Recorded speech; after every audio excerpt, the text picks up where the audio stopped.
తీసుకెళ్లే వాళ్ళ వాళ్ళ దగ్గర ఉన్నాయి. సో వాడికి కట్టి కొరడాలతో కొడుతుంటారు. సుబ్రహ్మణ్య భుజంగ స్తోత్రంలో ఆచార్యుల వారు ఇదే చెప్పారు, అది చెప్పుకుందాం. కొడుతూ వాడిని 4 మాటలు తిడుతూ తీసుకెళ్తుంటారు. పోలీసులు ఎలాగైతే ఖైదీని కొట్టు పెట్టుకెళ్తుంటారో కానండి చూడమండి చెప్పారు కదా అంటుంటారు. అది కూడా చెప్తున్నాం. ఇదే ఆచార్యుల వారు సుబ్రహ్మణ్య భుజంగ స్తోత్రంలో చెప్పారు. అందువల్ల వీటిని కట్టి కసైని కొరడాలతో కొడుతూ మిగుల బహు భర్తయంతి, వీడి బెదిరిస్తూ వాళ్ళ త్రోవ ఏదైతే ఉందో వాళ్ళ లోకానికి సంబంధించిన త్రోవ, అది హైవే కాదు, అది రోడ్లు కాదు, ఆ లోకానికి త్రోవ ఉంటుంది. ఆ త్రోవలో లాక్కు వెళుతున్న సమయంలో అథవా కసై యమభటాహ బహు భర్తయంతి కర్షంతి. కర్షంతి అంటే లాక్కు వెళుతుంటారు, ఈడ్చుకుంటూ వెళ్తుంటారు. ఎత్ర పతి పాససతై యదా మాం పాససతై సతై పాససతై అంటే అనేక పాశాలు ఉంటాయి కదా, అంటే ఆయా తాళ్ల చేత పట్టు తీసుకెళ్తారు అని అనుకుంటాం. పాశాలు వాళ్ళు తెచ్చుకోగలరు, మన దగ్గరే ఉన్నాయి. ధర్మపాశాలు మన దగ్గర ఉన్నాయి కదా, వాళ్ళు వేరే ఇల్లు తాళ్ళు ఎక్కడ తెచ్చుకుంటారు? ఎంతమంది పాశాలు మన దగ్గర ఉన్నాయి కాబట్టి ఇప్పుడు వచ్చాడు. పాశం మన దగ్గర లేకపోతే దేవతలు. అందువల్ల మనం కొత్తగా మన వాళ్ళ తాళ్ళు తెచ్చుకోగలదు. మన కర్మఫలాలు ఏవైతే ఉన్నాయో మన యొక్క విషయ మోహం, సంసారం మీద మోహం, ఈ మోహమే పాఠం, మోహ పాఠం ఉంటుంటాం కదా, ఈ పాఠం ఉంటుంది. ఈడుస్తున్న సమయంలో ఒకడవే ఏకాకినం నేను ఒకరిని చుట్టూ 10 మంది ఉన్నారేమో, వాళ్ళ దేహాన్ని దృష్టిపడి ఏడుస్తూ కూర్చున్నారు. ఇదంతా నా జీవుడు కథ, జీవుడనైనా నా కథ. సరేనా? ఏకాకినం పరవశం, రక్షించుకోలేవా? వాళ్ళ వశంలో ఉన్నాను. ఆ బలం అక్కడ పనిచేయదు. బలం వాళ్ళకి, పరవశం అంటే వాళ్ళ యొక్క వశంలో ఉంది. ఎందుకు కంగారు పడుతున్నావు? చకితం, గాబరా వచ్చేస్తోంది, భీతుడిని మనం చూడగానే. ఎందుకంటే ఇది ఒక ఆవిడ జీవితంలో జరిగిన కథ. అదే రాజమండ్రిలో అనుకుంటాను, పక్కపక్క వీధుల్లో ఇద్దరికి ఏకకాలంలో మరణ సమయం వచ్చింది. వస్తే ఇంకే ఊపిరి పోతున్న సమయంలో ఒక ఆవిడకి ఎనగొట్టిన దర్శనం అయింది సార్, భయపడ్డారు. వాళ్ళు ఏదో మాట్లాడుకున్నారట, మనం వచ్చింది ఈవిడి విషయమైనా ఈవిడైనా మనం తీసుకెళ్ళవలసిందా, వాళ్ళు ఏదో తేడా వచ్చినట్టు కాదురా పక్కవాడి వీధిలో అన్నారు. అమేద వారు చెప్పారు సభలో, ఇది పక్కవాడి వీధి, ఒకే పేరు ఇద్దరు ఉన్నారు, ఇది ఆధార్ కార్డులో ఒక పేరు, ఈవిడ కాదేమో అని మొత్తం మీద వాళ్ళు వెరిఫై చేస్తున్నా పక్క వీధి ఆవిడ అన్నారు. వాళ్ళు వెళ్ళిపోయి వెళ్ళిపోతారు. చూసింది ఇంకా వాళ్ళు నాకు కనిపిస్తారని ఇప్పుడు కనిపించరు. వాళ్ళు కనిపించే టైం వచ్చినప్పుడు వాళ్ళు చూసి చెప్పడానికి ఎవరికి అవకాశం ఉండదు.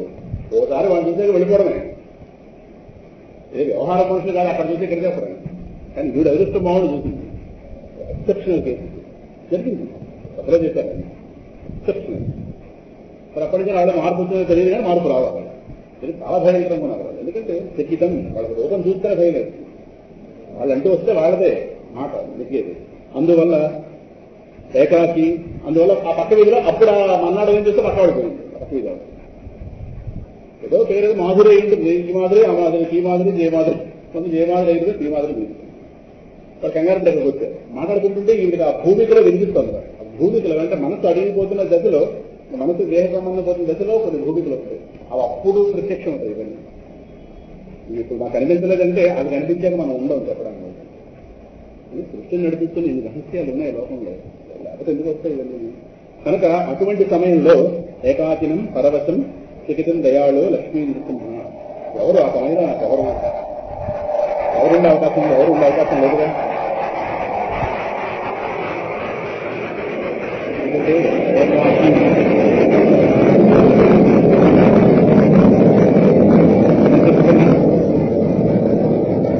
ఎంతమంది చుట్టూ ఉన్నట్టుగా కనిపిస్తున్నా ఎవరికి రాదు. పురా పరజనస్యార్థే కృతం కర్మ శుభాశుభం ఏకాకీ తేన దహ్యామి తథాస్తే ఫలకారిణ. గర్భోపనిషత్తులో చెప్తున్నాం కదా, పురా కృతం జన్మలో పరజనస్య, నా వాళ్ళనుకున్న వాళ్ళ కోసం కృతం కర్మ శుభాశుభం, మంచి చెడ్డ రూపమైన కర్మలు చేశాను వాళ్ళ ఎంటర్టైన్మెంట్. ఫలాలు ఏకాకి తేన దహ్యామి, ఆ ఫలాలు వస్తున్నప్పుడు ఏకాకి నేను అక్కడిని అనుభవిస్తున్నాను. గర్భంలో ఉన్నప్పుడు 8వ నెలలో ఈ భావం అనుభవిస్తుంది. మరి అనుభవించిన వాళ్ళు ఫలాలు అనుభవించిన వాళ్ళు ఎడోపోయారు. వాళ్ళ ఎంటర్టైన్మెంట్ కోసం ఈ పాపాలు చేసిన వాడిని ఏకాకి దహ్యామి తేన. మరి వాళ్ళు ఇంకా అయిపోయింది, ఆ దేహ సంబంధం అక్కడ అయిపోయింది. అక్కడతో వాళ్ళు ఎటో పోతారు, దాన్ని ఎటో పోతాం. గతాస్తే బలభాగి. అందువల్ల ఏకాకి ఏకాకి అంటే ఒంటరి. ఎవరి కథ వాళ్ళదే, ఎవరి భాగవతం వాళ్ళదే, ఎవరి స్థితి వాళ్ళదే. చుట్టూ ఉన్నవాళ్ళు దేహ సంబంధమైన సేవలు చేయొచ్చు, నమ్మకం సమస్య లేదు. నాకు రాబోతున్న ఆపద ఆపే అవకాశం లేదు, నాకు రాబోతున్న స్థితిని వాళ్ళు మార్చలేదు. వాళ్ళ పరిమితులు వాళ్ళకు ఉన్నాయి. ఎవరిని ఎవరు అనే అవకాశం లేదు. వ్యవస్థను అర్థం చేసుకోవాలి కానీ వ్యక్తి మీద కంప్లైంట్ చేస్తే కాదు వ్యవస్థని కంప్లైంట్ చేయాలి. వ్యక్తి ఉంది, వ్యక్తి కూడా వ్యవస్థలో భాగమే. మాకు ఒకటి అర్థం కావాలి, మన మోహం అవతల వాళ్ళ పరిమితులు మనకు అర్థం కానివ్వదు. సమస్య మోహం లోపల నిండిపోతే అవతల వాళ్ళ పరిమితులు మనకు అర్థం కానివ్వదు. వాడి పరిమితులు వాళ్ళకు ఉన్నాయి,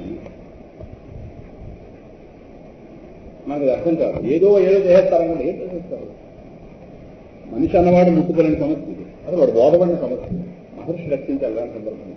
అందువల్ల లక్ష్మీ నృసింహ మమదేహి కరావలంబం, బ్రతికినన్నాళ్ళు నీ భజన దప్పనగాను మరణకాలమందు మరుచునేమో.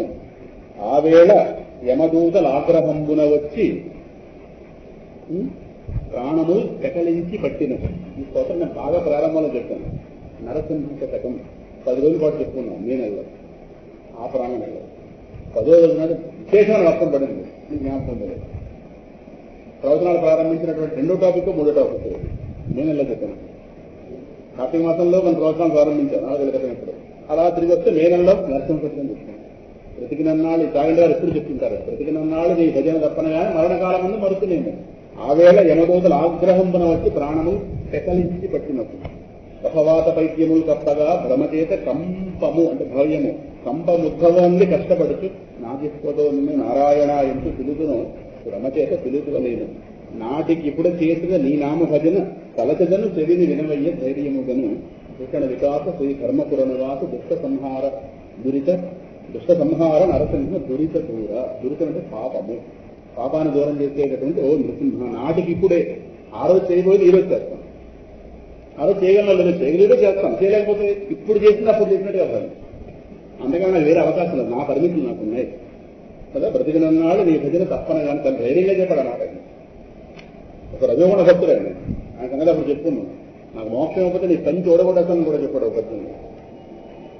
నీకు నైవేద్యం లేకుండా చేస్తాను, నీ పని చూడకూడతాను అన్నాడు. చెప్పాను కూడా. అప్పుడు 100 పద్యాలు కూడా చెప్తున్నాం. 10 రోజుల్లో రోజు పది చెప్తున్నాను. ఎవరికన్నారో మీరు నాకు జ్ఞాపకం లేదు కానీ బాగా మొదట్లో. అందువల్ల ఏదో ఒక సందేహం, ఆచార్యుల వారు ఇదే ఆచార్యుల వారు మనకు భరోసా ఇస్తారు. బహుశా మన భగవద్గీత మనకి యముడితో పని ఉంటుంది. కారణం భగవద్గీత సంబంధం ఉంది. ఎక్కడికి పేరు భగవద్గీత కించిత్ అధీత గంగాజలవ కణికాపీత సకృదపి ఏన మురారు సమస్య ప్రియతే తస్య యమేన నచర్చ భగవోవిందం భగవోవిందం. కించిత్ భగవద్గీత అధీత, ఒకంత భగవద్గీతను అధ్యయనం చేసి గంగాజలాన్ని ఒకంత పానం చేస్తున్నాం. మొన్న పానం చేసి వచ్చారు.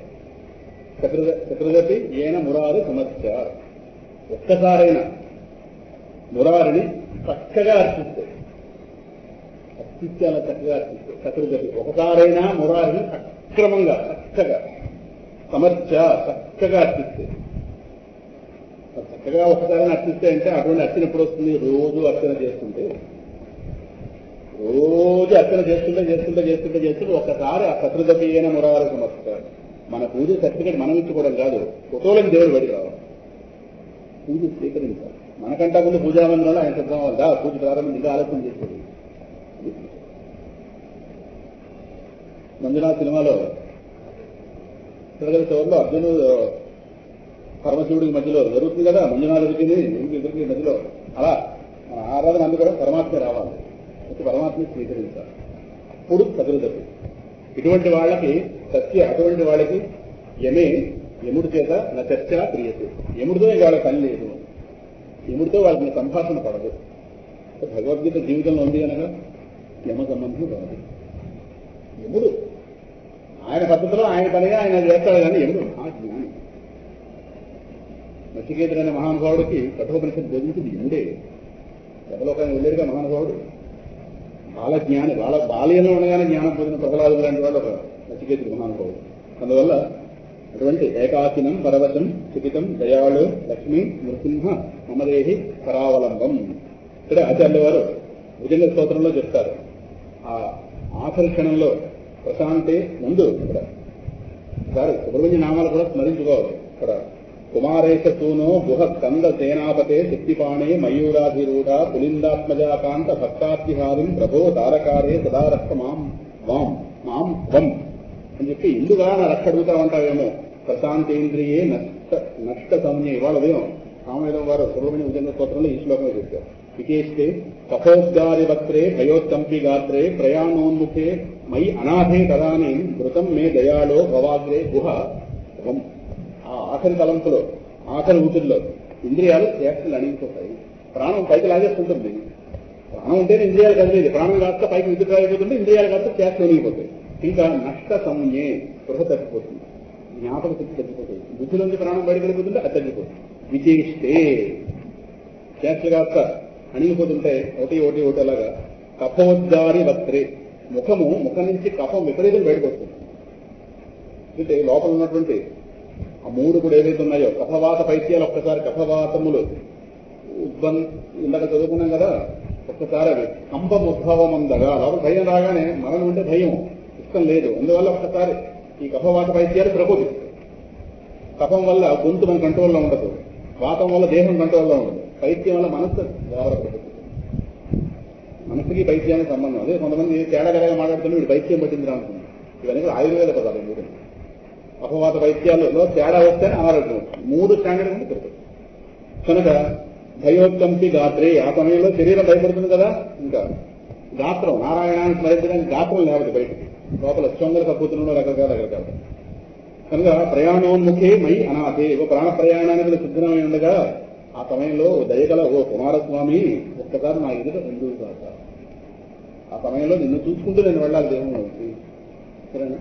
ఇంకా కృతాంతస్య దూదేసి వాళ్ళు ఎలా లాక్కెడతారంటే ఎందుకు అలా అడుగుతున్నామంటాయేమో, వాళ్ళు ఎలా తీసుకెళ్తారంటే ఎంత ఘోరంగా ఉంటుందంటే కృతాంతస్య దూతేషు చెండేషు కోపాత్ ఛింది భింది ఇది మాం తర్జయత్తు మయూరం కుమారోక్య మాభైరిది త్వం పురశక్తిపాణిర్ మమాయామి శీఘ్రం. ఆ యమదూతులు భయంకరంగా ఉంటారు. వాళ్ళు వచ్చి కోపంతో వీడిని కాల్చండి, వీడిని ముక్కలు చేయండి, వీడిని కడుపుటాగా అట్లా కోపడుతుంటారు. చింది చింది చాలా చూసేస్తున్నారు.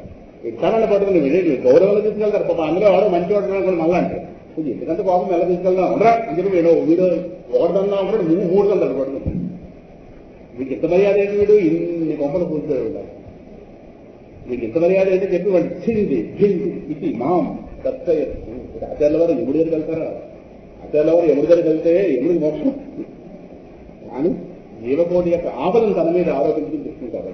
అందువల్ల వీడు కాల్చండి, వీడిని ముక్కలు చేయండి అని చెప్పి ఇలా బెదిరిస్తుంటే నువ్వు ఏం చేస్తావు? శీఘ్రంగా నెమలెక్కి వచ్చి ఒకసారి ఆ శక్తి బాణం ఇందులో దగ్గర శక్తి ఆయుధం దానితో ఒక్కసారి నా ఆపదల నుంచి నన్ను రక్షించు అని ఇదే ఆచార్యుల వారు సుబ్రహ్మణ్య ఉద్యంగ స్తోత్రంలో చెప్పారు కదా. అందువల్ల నువ్వు ఈ విధంగా నన్ను రక్షించవలసింది అని చెప్పి నేను చాలా పెద్ద ప్రమాదంలో ఉన్నానయ్యా.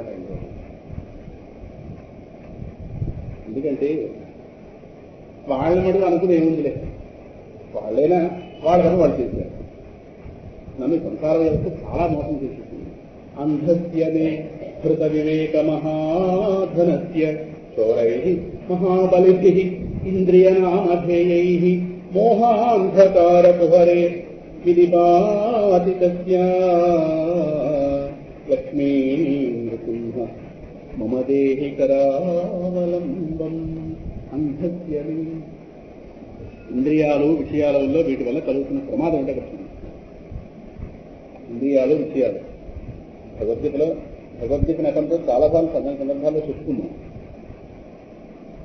దాని ఆచార్యుల వారు ఇక్కడ ఇంకా విశేషంగా బయట చూపిస్తున్నారు. అంధస్యమే హృద వివేక మహాధనస్య. నాకు వివేకం ఉండేదయ్యా, కానీ ఆ వివేకం కాస్త హరింపబడింది. యమగడుల గదిలో ఎందుకు వెళ్ళానంటే అవివేకం కారణం కదా. అవివేకం పాపం చేయొచ్చు. అదేమిటి వివేకం ఉండాలి కదా అంటావేమో. హృత వివేక వివేక్ మహాధనస్య వివేక వివేక మహాధనస్య. నా దగ్గర వివేకం అనేటటువంటి మహాధనం ఉండేది, అది హృద అపహరించబడింది. ఎందువల్ల అపహరించబడింది? ఎవరి చేత? చోరై మహాబలిభి ఇంద్రియ నామధేయై. ఇంద్రియాలనే పేరున్నటువంటి ఆ మహాబలవంతులైనటువంటి చోరులు ఉన్నారే వాళ్ళు హరించారా? హరించారు. వాళ్ళు ఏం చేశారంటే ఎలా హరించారు? కొంతమంది కళ్ళల్లో బ్యాంక్ దగ్గర అది కూడా ఇలా నోటు కింద పడేసి లేదా కళ్ళల్లో ఇలాగ చిన్న పౌడర్ చల్లితే కళ్ళు మందినట్టు అందించడం జోలు పడుకుంటారు. అలాగా రాస్తారు బోర్డు మీద జాగ్రత్తగా ఉండండి, కింద 10 రూపాయలు పడిందండి, ఇలా ఉండగా పడలేక రకరకాల మన దృష్టి మళ్ళించి రకరకాలు చేస్తుంటారుగా. అలాగే వీళ్ళు ఏం చేశారంటే, ఈ బలవంతులయ్యా బాబు నువ్వు జయించింది కదా అంటావేమో, మహాబలికి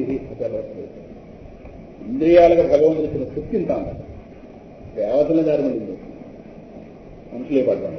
అందువల్ల ఈ బలవంతులైన ఇంద్రియాలను దొంగలు ఏం చేశారంటే, వాళ్ళు నా మీద ఒక కారపూడి చేశారు. అదేమిటంటే రాగద్వేషాలు అనేటటువంటి, ఈ రాగద్వేషాలు అనే వాటికి బుద్ధివాణి చేశారు. రాగము, విషయ రాగము, ఇంద్రియ విషయ రాగము అనేటటువంటి ఒక పొడి కళ్ళల్లో జల్లి బుద్ధివాణి చేస్తారు.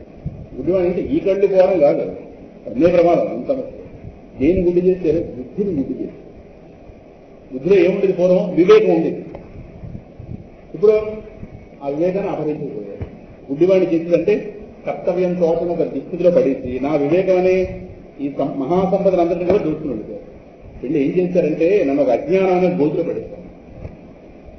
మోహాంధకార కుహరే వినిపాతితస్య, మోహం అనేటువంటి అంధకార కుహరంలో వినిపాతితస్య పడేశారు. దారి దొంగలు ఇలాగే వాడు మొత్తం సంపదంతా దోచేసుకుని కాలుతో గట్ట కట్టించి వాడిని తీసుకెళ్ళి ఎక్కడో కుక్కలో పడారు. వాళ్ళ దృష్టం బాగుండే ఇప్పుడు వాళ్ళకి ఏకగాక ఆ దారి వెళ్ళి వాళ్ళకి వినిపిస్తే వాళ్ళు బయటకు తీయడం జరుగుతుంది మొత్తం. ఆ విధంగా ఈ ఇంద్రియాలు అనేటటువంటి దొంగలు ఏవైతున్నాయి ఇవి రాగాదుల చేత అంధస్య, అది అంధుడు చేసిస్తున్నాయి. అంధుడు అంటే సత్యం తెలియదు. గుడ్డివాడు ఎదురకుండా ప్రపంచం ఉన్నా వాడి గుడ్డిదనం కారణం చేత ప్రపంచం ఏమిటో వాడికి తెలియదు. ఆ విధంగానే సత్యం ఎంతగా పరుచుకుని ఉన్నా సత్యాన్ని కనపడనివ్వని అంధకారం ఏదైతుందో అది బుద్ధిని ఆవరించింది, నా స్వరూపాన్ని ఆవరించింది. నేను ఎవరు ఆత్మను, కానీ నాకు నేను మరొక విధంగా అర్థమవుతున్నాను. అంటే నాకు సంబంధించిన జ్ఞానాన్ని కనిపించడమని అంధకారం నన్ను ఆవరించింది. అజ్ఞానేనావృతం జ్ఞానం తేన ముఖ్యంతి జంతవ, 5వ అధ్యాయం భగవద్గీత. జ్ఞానాన్ని అజ్ఞానం ఆవరించేసింది. ఇది చంద్రుడికి ఒక నల్లటి మేఘం అడ్డుకున్నట్టుగా నా యొక్క స్వరూపానికి, నా స్వరూప జ్ఞానానికి ఆవరణ ఏర్పడుతుంది. అందువల్ల నా విషయంలో నేను గుడ్డివాడిని అయిపోయాను. నా విషయంలో ఎప్పుడైతే గుడ్డివాడిని అయిపోయినా అవతల వాళ్ళ విషయంలో కూడా నేను గుడ్డివాడిని. నన్ను నేను దేహం అనుకున్నాక అవతల వాడిని దేహంగానే చూస్తాను. నన్ను నేను ఆత్మగా దర్శించుకోగలిగితే అవతల వాడిని ఆత్మగానే చూస్తాను. ఎందుకంటే నేను ఏ ఆత్మనై ఉన్నానో ఆత్మ మీ దాకా కూడా విస్తరించింది, అది మీరై ఉన్నారు. నేను అదే ఉన్నాను, మీరు కూడా అదే ఉన్నారు, అందరూ అదే ఉన్నాను. కనుక నేను మన ఆత్మగానే చూస్తాను. నేను దేహ దృష్టిలో నన్ను చూసుకుంటే నేను ఎక్కడితో ఆగిపోతున్నాను కనుక దేహం దగ్గరికే పరిమితం. మీరు అక్కడ ఉన్నారంటున్నాను కనుక మిమ్మల్ని దేహ దృష్టి. అందువల్ల మార్పు నా దగ్గర రావాలి. సమస్య ఇక్కడ ఉంది, సమస్య మీ దగ్గర లేదు. అందువల్ల లోకంలో ఎన్నో చాలా కార్యక్రమాలు జరుగుతున్నాయి, ధర్మాలు బోధిస్తున్నారు, ఏదైనా కావచ్చు కాక ప్రయోజనం తక్కువ కనిపిస్తుంది. కారణం అన్నీ చేస్తున్నాం కానీ అన్నీ చేసుకున్నవాడు మారటం లేదు. అన్నీ చేస్తున్నవాడు మారట్లేదు, వాడు అలాగే ఉంటున్నాడు, ఏవో చేస్తాడు. ఏవో చేస్తే శాంతి రాదు, జ్ఞానం కలిగితేనే శాంతి. సమస్య ఎక్కడ ఉందనుకుంటున్నామంటే సమస్య లోకంలో ఉందంటాం. ప్రతివాడు నాకు నేనే కాదు. Man has no problem, man himself is the problem అంటారు. మనిషే సమస్య కానీ మనం ఒప్పుకోం. వ్యవహారంలోకి వస్తే సమస్య కారణాన్ని వేళ మీద వాళ్ళ మీద ఆరోపణ, దానికి రకరకాల అలా కనిపిస్తుంది, దృష్టి అలా కనిపిస్తున్నాడు వాళ్ళ మీద వీళ్ళ మీద దుఃఖ కారణాన్ని వేస్తాం. కానీ నాకు నేను తెలియబడకపోవడమే దుఃఖ కారణం. నాకు ఈ దేహం ఏంటి, ఈ దేహ భారం ఏంటి, ఈ చావు ఏంటి, మరణం ఏంటి, నాకు ఇష్టం లేదు, నా జీవితం ముందు పెరుగుతుంది అని ఒక మంచి మాట వాడారు. కొత్త వివేకాన్ని, వివేకం అంటే చక్కటి పదం వివేకం. అక్కడ చాలా మంచి పదం వాడారు. మనం అనుకునే ధనం కాదు, వివేకమే నిజమైన ధనం. మనం అనుకున్న ధనం ఒక దేహావసరాలు తీరుస్తుంది, ఇంకా జాగ్రత్త వాడుకోకపోతే మోహంలో పడేది. అసలు మనిషిని కాదు జీవుని మహామోహంలో పడేసే దాంట్లో మొట్టమొదటి ధనమే. ధనం చేసేటటువంటి అవగాహన మనిషి మనకి పోతే రామకృష్ణ భగవంతు గారు ఆయన జీతం ఆయన చూసుకోలేదు. నిప్పును ముట్టనట్టు చూసేవాడు ధనాన్ని. మాయంతా అందులో ధనం వచ్చిందా బుద్ధులు మారిపోతాయి. 100 ఏళ్లుగా స్నేహంతో ఉన్నవాళ్ళు క్షణంలో ముక్కలు ఎదుగుతుంది స్నేహంగా. ఆలు బిడ్డలంచు అన్నదమ్ములంచు ప్రాణంగా మసలేరు, మాయలెరుగని నాడు మెలుగు. పైసాలు రాగానే మోసాలు మొదలాయి. అన్నయ్య జీతం ఎంతరా? 20,000 తగ్గించి చెప్తాడు. ఆఫీసులో ఎవరో చెప్తాడు నేను అన్నయ్య 50,000. ఇప్పుడు మనకు విరిగిపోతుంది. ఎప్పుడు విరిగిపోతుంది? వీడు ఊరుకుంటాడా? వాడు అడుగుతాడు. పక్క సీట్ వాడిని వాడు వీడు ఫ్రెండ్స్. అన్నయ్య ఏమాత్రం వస్తున్నాడు అప్పుడు మన పేరేజెంట్ 50 అయిపోయింది అన్నది 30 అని చెప్పాడు. అది చెప్తాడు. అయితే అక్కడ పాలు విరిగిపోయినట్టు విరిగిపోతున్నాడు. ఏం చెప్తే అడిగేస్తానా? బయలుదేరిందా? పని లేకపోతే మనకి ఏం కావాలో మనకు తెలియకపోతే ప్రపంచం పిచ్చి వాళ్ళ దిక్కుతుంది. అసలు వాడి చేత అడగక్కలేదు ప్రారంభంలో. అసలు అక్కడ దాకా ఎందుకు వెళ్ళాను? నాకు కర్తవ్యం లేక వాడు చెప్పని తెలుసుకుంటే నాకు మోక్షం నిజంగా 5 లక్షలు వస్తుందా? నాకేంటి అసలు నాకు ఏం కావాలి? దేనికోసం ప్రపంచంలో తిరుగుతున్నాను? అందుకే వివేకం పదం వాడేది. వివేకం అంటే దాని ముందు ఒకటి ఉంది విశేషణం, నిత్యానిత్య వస్తు వివేకం. ఏది నిత్యమో ఏది అనిత్యమో వివేకం అంటే విడదీసుకుంటా అనే సందర్భాల్లో చెప్తుంది. అసలు ఆధ్యాత్మికతలో శిష్యులు వచ్చి కూర్చోగానే గురువు గారి ముందు చెప్పవలసింది ఇదే. ముందు పురుషార్థ నిశ్చయము అనేది చెప్పాలి. పురుషార్థ నిశ్చయం. అసలు మనకి ఏం కావాలి? ఒక మార్కెట్కి వెళ్తున్నామంటే మనకి ఏం కావాలో మనకు స్పష్టత ఉంది. ఒక బంగారం కొట్టుకు వెళ్ళామంటే ఏం కొనుక్కోవాలి? అందులో ఉన్నామని మనకు అవసరం లేదు, కొనుక్కోలేము కూడా. మనకి ఏం కావాలో మనకి స్పష్టత ఉంది. మాట్లాడుతున్నామంటే ఒక స్పష్టత ఉంది. మనకి ప్రతి కాలంలో మనకు స్పష్టత ఉంది. అసలు ఈ బ్రతుకులోకి వచ్చిన కారణం ఏంటి?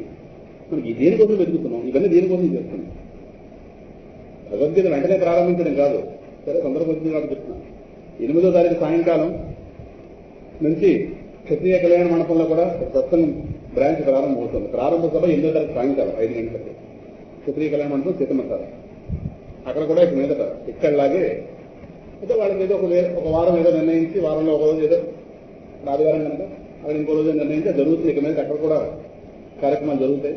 అక్కడ ప్రారంభించే ముందు మాత్రం డైరెక్ట్గా శ్లోకాలకు వెళ్ళిపోవడం కాకుండా ముందు వాళ్ళకు ప్లానింగ్గా తీసుకెళ్తాం. ముందు ఈ పురుషార్థ నిశ్చయం గురించి చెప్తాం. వేదాంతం డైరెక్ట్గా వేదాంతాలకు ఎంటర్ అయిపోకూడదు. పురుషార్థ నిశ్చయం తర్వాత నిత్యానిత్య వస్తు వివేకం. ఆ రెండు ఒక క్లారిటీ వస్తే అప్పుడు చక్కటి ధనం తయారవుతుంది. మహాధనం. ధనం లేకపోతే రోజు వెళ్ళదు అంటుంటాం. ఈ ధనం లేకపోతే వేదాంత జీవితంలో చిరామని ఉండబోతుంది. పైడులు కొట్టేస్తుంది ప్రపంచం. నిత్యానిత్య వస్తువే ఉందనుకోండి, ప్రపంచం వాడడం తోకముడు. నాకు ఏం కావాలో స్పష్టత ఉందా? ప్రపంచం నన్ను ఏం చేయలేదు. ఇంతే ఉండడం ప్రపంచం ఎనవాడు అంతే. దానిలో నీళ్ళు లేవో జ్ఞానం నాకుంటే అదే నిర్ణయం చేస్తుంది. అది ఎంతనంత రెచ్చగొట్టినా అది ఓడిపోవచ్చు. నాకు ఏం కావాలో నాకు తెలియకపోతే నేను బిందు పడుకు బయలుదేరుతాను. దాన్ని నేను తిప్పుతుంది. ఆ బిందు పడుకు ప్రయత్నం చేయాలి. అందువల్ల ఏది మహాదానం అంటే పురుషార్థ నిశ్చయం. పురుషుడు అంటే పురుషుడు స్త్రీ అని కాదు. దేహం అనేటటువంటి పురంలో బంధింపబడి ఉన్న ఆత్మలమైన అందరూ పురుషులని. పురం ఇది నవద్వార పురం. ఇందులో ఉన్నటువంటి ఇందులో బంధింపబడి ఉన్నటువంటి పురే శయనే ఇది పురుష. ఈ పురమునందు శయనించున్నాడు. శయనించున్నామంటే మత్తులో పడున్నాం. ఏమిటా మత్తు? ఇదే మనం. ఇప్పుడు ఒకడు జైల్లో ఉన్నాడు, వాడు ఏదో మత్తులో ఉన్నాడు అనుకోండి. నిజంగా వాడు స్నేహితులు ఎవడో అందరినీ కూడా జైలుకి వచ్చి వీడు జైలు తలుపు తీసినా రారా అంటే వెళ్ళేస్తున్నాడు. కారణం వాడు మత్తులో పడున్నాడు.